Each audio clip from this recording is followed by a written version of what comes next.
Good morning. I'm pleased to welcome you all to Napatech's third quarter 2021 interim management report web presentation webcast.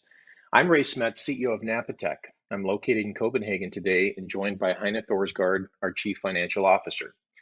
Today's Q3 2021 IMS was released earlier this morning on the OSC and is available for the investors on our investor relations page of our website at napatech.com. For your information, a recording of this webcast will also be available on the Napatech website as soon as possible later today. As always, we will answer your questions at the end of the presentation via text, which you can submit on the webcast page using the button below the presentation. We can take your questions on the phone if you prefer. If you'd like to ask a question, follow the instructions on this slide, and we'll come back to it soon. Please note that this presentation contains forward-looking statements that are subject to a number of risks and uncertainties. Our actual results may differ from those discussed in forward-looking statements. As always, Heine and I will cover our Q3 results and review our guidance for 2021. But it's a great time to talk about our future. I will share some exciting developments about the progress in key markets, key evolutionary steps the SmartNIC market is going through, and where we are navigating Napatech to seize a key role in the evolving market and catch the growing and compelling opportunities that are ahead of us. So the future is bright for Napatech. So let's get into it. Napatech has built a solid business making SmartNICs, which has emerged as key components to the rapidly evolving networks, clouds, and data center markets. These SmartNICs are made to easily plug into any standard server, which are the fundamental building blocks for all new networks designed and deployed. They are built with super powerful reconfigurable microprocessors called FPGAs, which combined with our software accelerate applications across multiple application segments, such as cybersecurity, monitoring, infrastructure, cloud and edge, and mobile. These application areas require more and more compute power to operate and perform faster and securely. The demand for higher performing compute from these applications creates demands for SmartNIC. But the key strategic advantage to our success is Napatech's software that runs on these SmartNICs that delivers the real value for our customers. The software provides the features that make our customers' software solutions work better, smarter, and more securely. But when it's married to our hardware, we add the benefit of hardware FPGA performance to accelerate these applications even further. But it doesn't end there. SmartNICs are evolving even more to meet the unstoppable rise of digital business. Even with the backdrop of the global pandemic over the past few years, the world has become even more dependent on data applications in the cloud. Add to this the architectural evolution of mobile networks to roll out 5G, the explosion of artificial intelligence, and the catalyst of the Internet of Things. The need for performance in the data center has become even more intense. In highly virtualized environments where our market is evolving fast, server computing resources are being stretched to their technical limits to process more complex applications along with hypervisors, container engines, network and storage functions, security, and greater amounts of network traffic. Server technology just can't keep up, so more infrastructure tasks need to be offloaded from the server to, you guessed it, to the SmartNIC. So the SmartNIC needs more and more compute horsepower. In our design, the FPGA carries a generous load of compute. But the industry giants like Intel, Xilinx, NVIDIA, and others have designed a new class of processors called DPUs, or IPUs, infrastructure processing units, that include general purpose computing cores. The difference between the IPU and a SmartNIC is that the SmartNIC can effectively accelerate infrastructure applications, which is what we at Napatech do every day. But the IPU is designed to go further and offload and run the entire network stack, which will give service providers a new option to deploy network and security functions. So how does Napatech participate in this evolution? Well, we already are. We will expand our software on the SmartNIC solutions to include IPUs, and we have already created partnerships, including the one with Silicom and Intel. It is our ambition to win new business in 2022 and beyond in this expanding space. So we at Napatech believe we have never been in a more compelling position to take advantage of this growing opportunity. According to the industry analysts that track our space, the total NIC market is expected to approach $2.8 billion this year, growing to about $5.6 billion by 2025. The SmartNIC segment alone in this market where Napatech is focused is expected to grow to $3.6 billion and accounts for the fastest growing segment of the overall NIC market. This growth is being driven by deployments by hyperscalers, tier 2 cloud operators, telecom service providers, and enterprises driving the need for SmartNICs. Combine this with the evolution of the SmartNIC to the IPU to offload the entire network stack, and the SmartNIC market is more lucrative and compelling for us than ever before. We see this evolution taking place, and we are navigating Napatech to be a key player in this evolution, leveraging what we do best, accelerating applications and virtual network functions on FPGA-based SmartNICs. And we are going deeper with key partnerships to get access to the new and growing IPU market opportunity by bringing our best-in-class high-performance software to the IPU. We have already revealed partnerships as part of this effort, and what we have communicated about Lenovo as becoming their OVS accelerator solution, importing our software to Silicom's Intel-based IPU, while building on long-standing partnerships with Xilinx, Intel, and our newest partnership in the space, Acronix. Napatech is in a better position than ever before to seize these opportunities. Napatech will announce new products in this space, and we will sign new important deals soon to keep up this momentum. And if we are successful, the revenues from these opportunities will be transformational to Napatech. But in order to achieve this, we need to invest for success, and the time is now.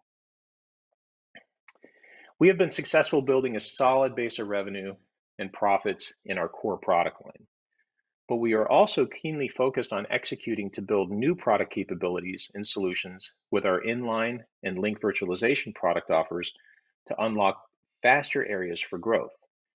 This multi-pronged approach in our product strategy assures that we are building core revenues on a solid foundation while enthusiastically building new revenues in areas where we believe we can win.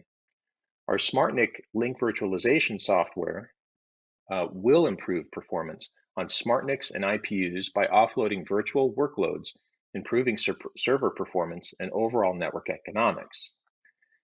As such, management has taken a decision to increase investments in software development to accelerate feature development within this evolving market. We have already begun expanding our engineering capacity by hiring full-time engineers and subcontractors to help us leverage the business and get revenue faster with a more competitive solution. We expect by the end of Q2 2022 that we'll have added more than 30 additional engineering headcount subcontractors compared to Q2 2021, which is about a 70% increase in engineering capacity year over year. This is substantial. This investment will impact our cash flow over the coming quarters as we accelerate this investment, but we fully expect these investments will enable new 2022 design wins, which will drive revenue expansion for years to come. We believe using this resource now is the best thing for our customers and our investors. The timing of this investment is strategic, and now is the time to accelerate this effort. So with all of this enthusiasm as a backdrop, let's provide an update on our Q3 performance. As we address a growing market and navigate a complex global business environment, we are pleased to report our continued streak of solid business performance.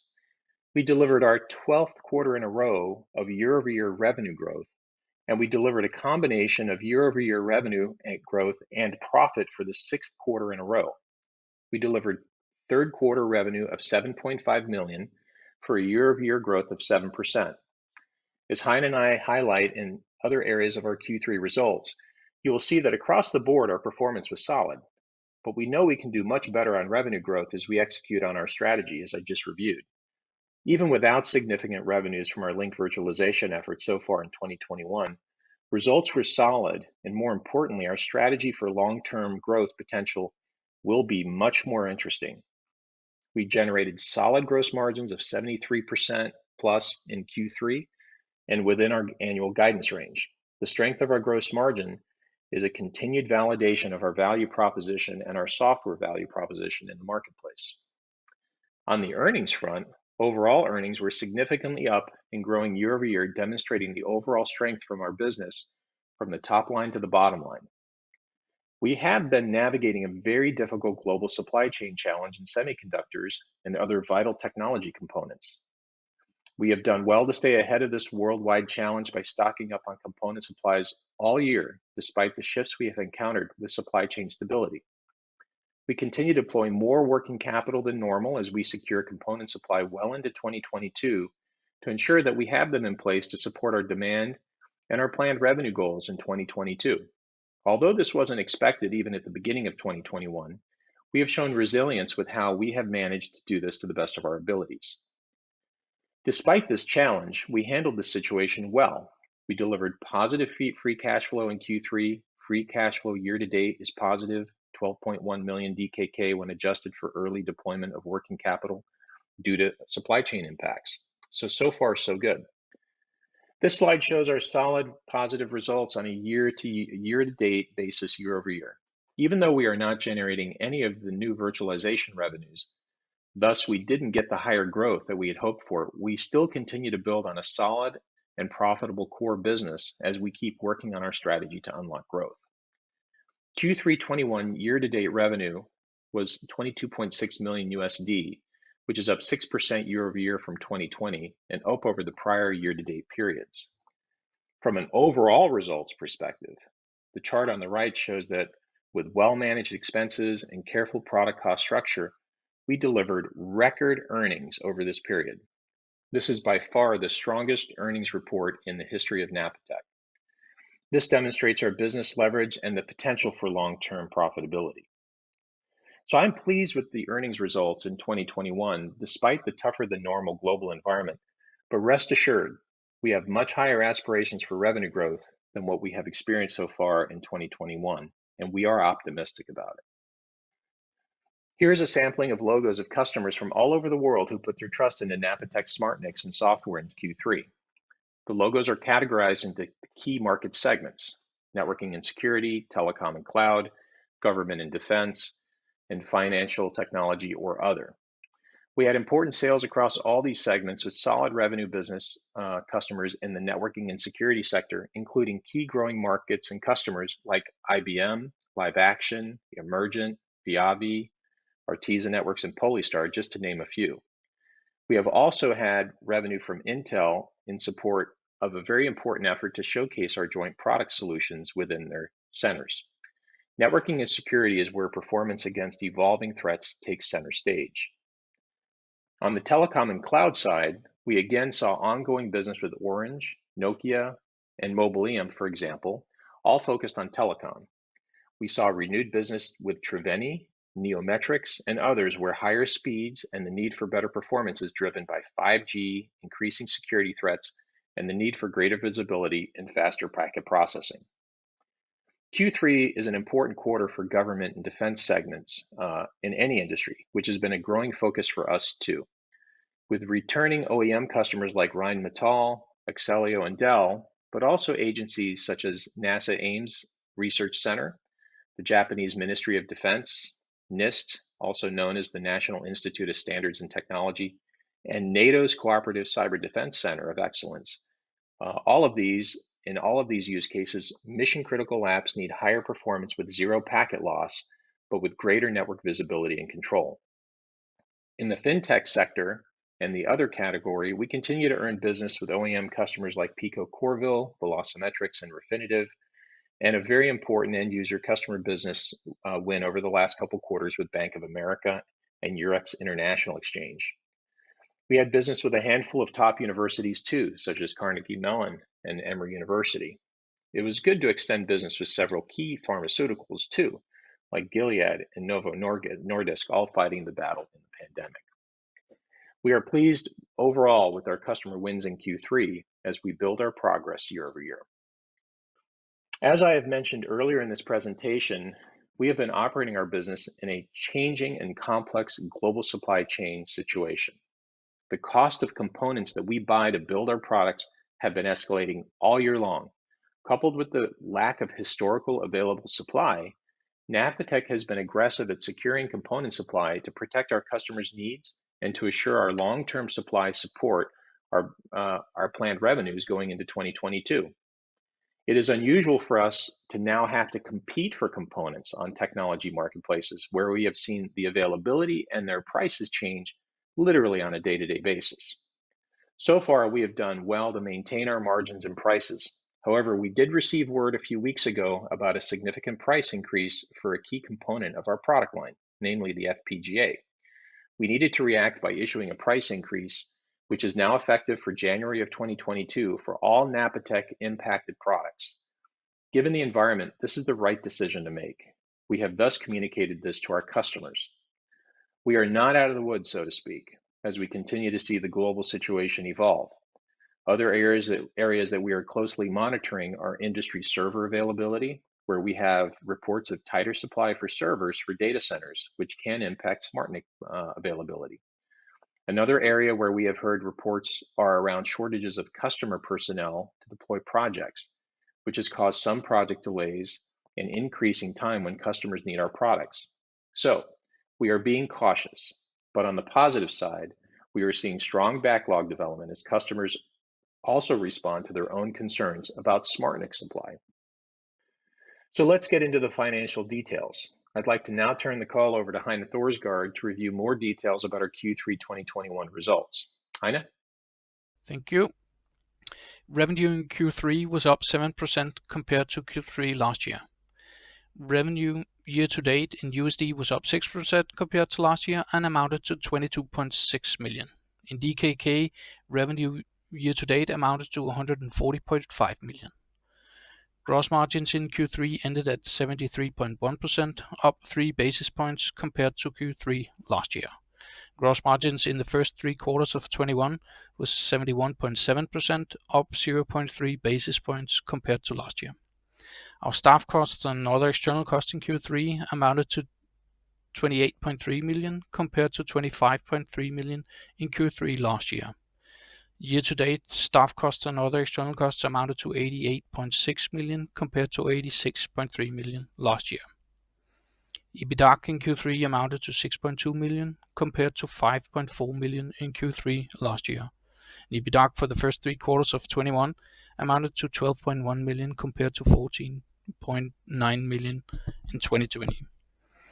Staff costs transferred to capitalized development costs in Q3 amounted to 6.1 million compared to 2.5 million in Q3 last year. And transferred costs year to date amounted to 17.8 million compared to 8.7 million last year. EBITDA in Q3 amounted to 12.4 million and 29.8 million for the first 3 quarters compared to 8 million in Q3 and 23.6 million year to date last year. Results for the period in Q3 amounted to 7.6 million, up 6.7 million compared to 2020. And for the first 3 quarters, the result for the period amounted to 18.6 million compared to 3.4 million last year. Net cash flows from operating activities in Q3 amounted to 12.7 million compared to 14.8 million last year. End of Q3, net working capital was 36.4 million compared to 6.6 million at the end of Q3 2020. Compared to end of Q3 last year, our inventories are up 14 million and receivables are up 15 million. As we've mentioned earlier, we've proactively been sourcing components for some time due to the uncertainty around the supply chain, and this conscious choice is reflected in the net working capital level. Net cash used in investing activities in Q3 amounted to 8.4 million compared to 3.4 million in Q3 of 2020. And year to date, net cash used in investing activities amounted to 18.8 million compared to 9.2 million last year. This is reflecting our acceleration of investments in our new product development, and as Ray mentioned earlier. Free cash flow in Q3 amounted to 4.3 million, and reported free cash flow year to date is negative 19.1 million. When adjusted for the increases in working capital, free cash flow year to date is positive 12.2 million, and we've now managed to produce a positive adjusted free cash flow for the last 9 quarters in a row. Cash and cash equivalents end of Q3 amounted to 40.6 million compared to 70.7 million at the end of Q3 2020. Now back to you, Ray. Thanks, Heine. Let's take a look at our outlook for 2021. We have a robust pipeline of opportunities in 2021. Given our pipeline of opportunities within Q4, we remain committed to our current guidance for 2021. We are confident in partner and customer opportunities within our pipeline for Q4, and we are working very hard, and we are going for it to deliver on our annual revenue goals. We feel good about our gross margin development against the backdrop of the global supply chain challenge, and our increase in engineering investment is fully accounted for in our annual plan. So we hope to demonstrate good results in Q4 along with interesting key developments with our strategic partnerships. So watch this space. We will remain diligent on the risks for us in Q4 as well. As I've already said, related to the global supply chain challenge situation, areas we are closely monitoring are industry server availability, reports of shortages of customer personnel to deploy projects, and other things which can cause some project delays. So in conclusion, we are a stable and growing business chasing a very lucrative opportunity for growth within a very important market for data center expansion. Our core business is sound, which is an important foundation that we're building on as we navigate our way to a bigger and very compelling market opportunity of accelerating applications, offloading functions in virtual networks, and catching the wave with IPUs through partnerships and new ways to get to the market. Overall, we remain very optimistic about the potential for growth and are striving every day to unlock that growth potential with innovative technology, SmartNIC solutions, and features that deliver market-leading performance for our customers. As they say, timing is everything. We have the smarts, we have the team, we have the technology, we have the ability and the potential for success. The time is now to invest more to get the success we and our investors deserve. So we remain committed to our growth strategy. And now we need to go get the job done. So now I'd like to invite Heine Thorsgaard to join me and begin to take your questions. If you'd like to ask a question, you can submit it now on the live webcast page using the button below, or you may dial into one of our phone numbers on the screen, where an operator will answer your call and place you in a queue. Please keep your questions to 1 or 2 per caller, and we'll do our best to respond to as many text questions as we receive. Operator, I'll let you take it from here. Do we have any calls in the queue? Thank you. Ladies and gentlemen, if you wish to ask a question, please press 01 on your telephone keypad. Operator, I've got a few questions that have been texted in, so I think we could start with a few text questions here. All right, thank you very much for your questions so far. Heine and I are just peeking at some of the ones that just popped in. We've got 5 good ones. I think we'll cover quite a lot of ground here, and most likely a few others will pop in. We just see one just popped in. So I'm going to just take it from the top. We had one question regarding a status on how we're doing with Lenovo. I see another question also popped in on the same regard. How's the partnership going? How are the discussions with other brands going as well? And maybe provide a little color in terms of how things are going, since we've articulated our anticipation for initial design wins with Lenovo in 2021. So far, things are going very well with Lenovo. We're fully engaged with 2 very significant customers that we've communicated last quarter, what those customers are in the telecom and the cloud sector space. It's our ambition to continue with the testing process. As you guys know, in China, the annual vendor selection process is a rather structured and laborious process. Customers typically get into multiple rounds of testing all of the features and functionalities of the solution that they're looking to acquire from Lenovo. These are Lenovo end user customers.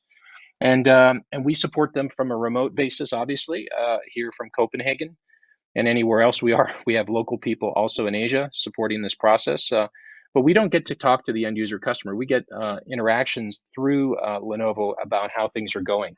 And we're very, very excited about the potential to see both of these customers come to fruition. But specifically in Q4, we're hopeful that one in particular with high probability for completing the testing process in Q4 is going actually quite well, according to Lenovo. And we're very hopeful to see a new design win there. We know this typically does take long.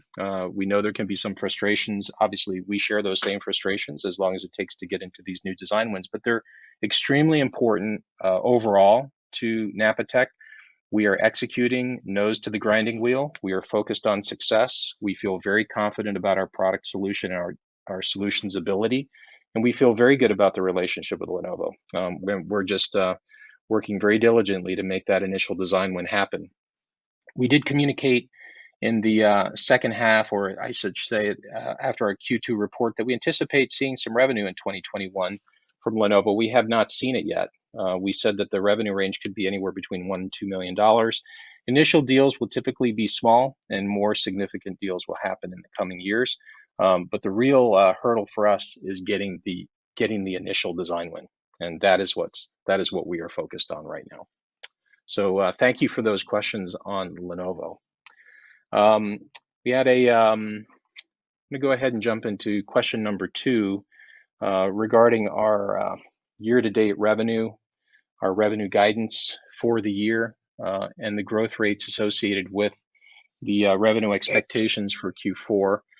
Looks like there was about 2 questions that came in along the way here. So I'm going to go ahead and jump on that. So first of all, we always guide in DKK, and we provide the US dollar ranges as reference. You know, we have a moving target on foreign exchange. If you notice, we reiterated the guidance around 210 to 230 million DKK, which given the assumed foreign exchange trends is somewhere between 33.6 million and 36.8 million in USD. So if you look at us getting into the range, we're going to need to do about $11 million in Q4 to get into the range, and we're going for it. This is in comparison to Q4 of last year, which was around 8.5 million. So it is a pretty significant number, and we're fully aware of that. And we should be very transparent that there are a number of factors that we're looking at in order to achieve success in Q4. Obviously, some of the things that I look at are quarter-to-date bookings and revenue for the quarter so far. You know, how does linearity look? And we are on track for linearity. From a backlog perspective, we also look at that very carefully. What kind of backlog did we have going into Q4, and what kind of backlog have we developed in Q4 for forward-looking quarters? Because all of that is pipeline to us. Because we do have ways of sometimes negotiating some of those deals into the Q4 timeline. But overall, pipeline visibility is still developing. It is good, but we are just finished with month 1, so we have 2 months to go in Q4, and Q4 tends to be our most volatile quarter. So we will see pipeline develop in the course of the next couple of weeks as we get further into this process. And as you already know, we have a couple of very strategic partnership activities underway, inclusive of the Lenovo one that we just talked about, which also can provide forward progress on revenue. So we did say we're hopeful in Q3 that we're going to see about $1 to $2 million in virtual revenue, virtual link virtualization revenue. We haven't seen that revenue yet. We're working very hard to get that in Q4, but we have a lot of balls in the air, and we feel pretty confident that we can pull these things in.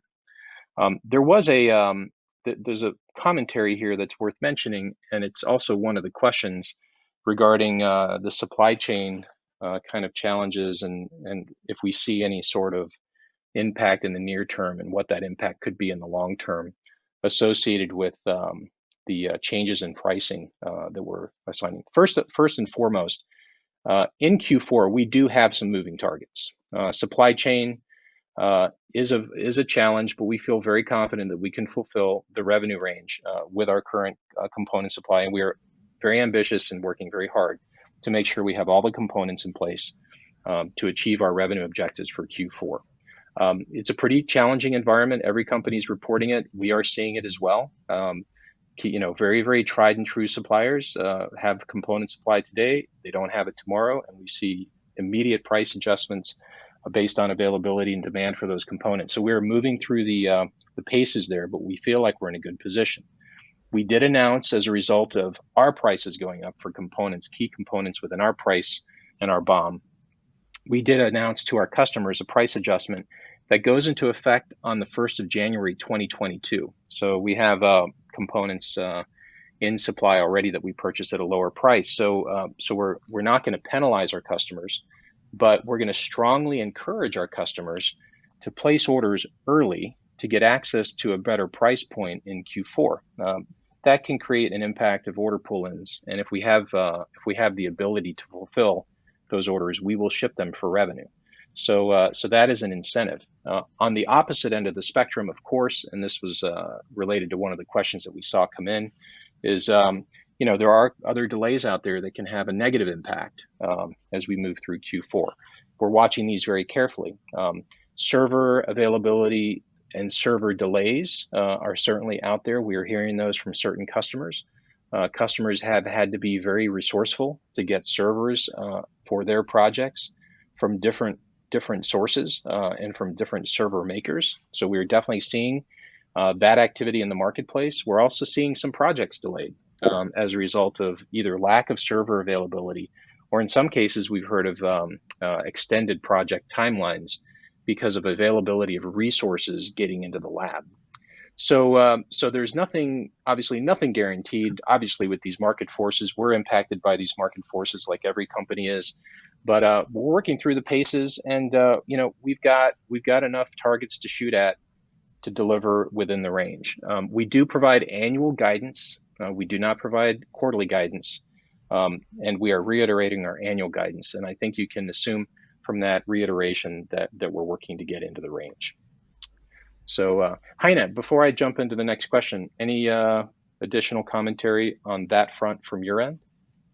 Yeah, maybe just a small comment to one of the questions around adjustment of prices. Also is commenting on our expectations to be able to sustain our gross profit margins going forward. And there's another question in there as well around the same topic.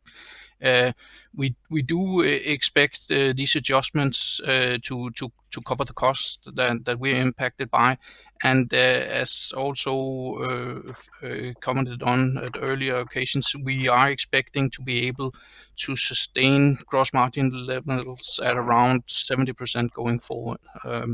We had a strong quarter margin-wise in Q3. That's also one of the questions are commenting. And when you look through the previous reports, you'll see our gross margins vary from quarter to quarter.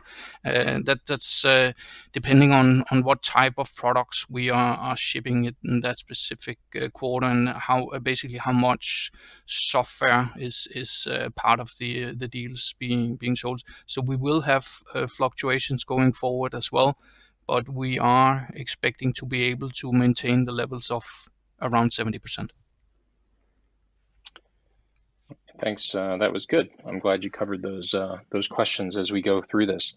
Operator, we have a few more text questions here, but I'll take a pause. Any that we have on hold?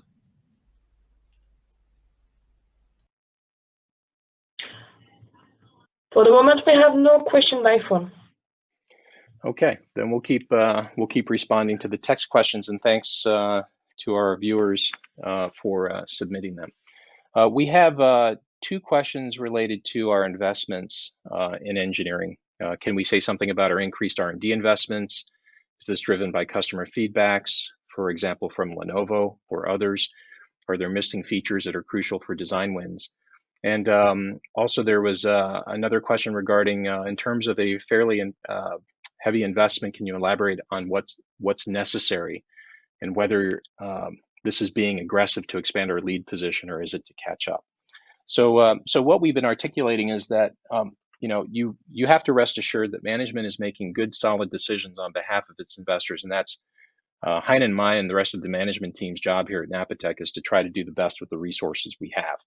We've that we put a three-pronged strategy in place to really re-energize the core product line, specifically in the packet capture and the inline solution, while we develop kind of long-term revenues with the investment we're making in virtualization. And that strategy has really served us well. The investment that we've made in the new product areas, the virtualization product areas, has been fully funded from the solid execution we've had in the core part of our product line. But as we get further into this and as we get deeper into this opportunity, our optimism continues to grow. You heard me say in the presentation, and I'll express it once again, Napatech's really never been in a better position than it has been now to really strike for a significant opportunity in the marketplace.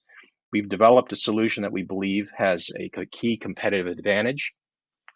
We are competing with others in the marketplace that have solutions that may have additional features, but we believe we have a competitive edge on performance given our SmartNIC design with the FPGA.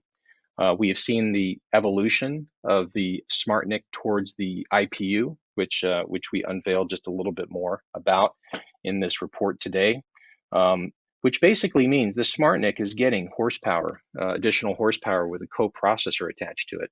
And we fully intend to exploit that ability within virtualized networking by moving our software to run on the SmartNIC with the IPU. So we believe that the right time is now to make an additional investment to make sure that our investment is both competitive in the market today. We're closing gaps every day. Every single customer has specific requirements that need to be addressed. We're seeing this with the Lenovo engagement. Each customer says, well, gosh, I would really like this feature to do this or that, whatever it can be. Typically, service providers tend to be very selective about their feature content.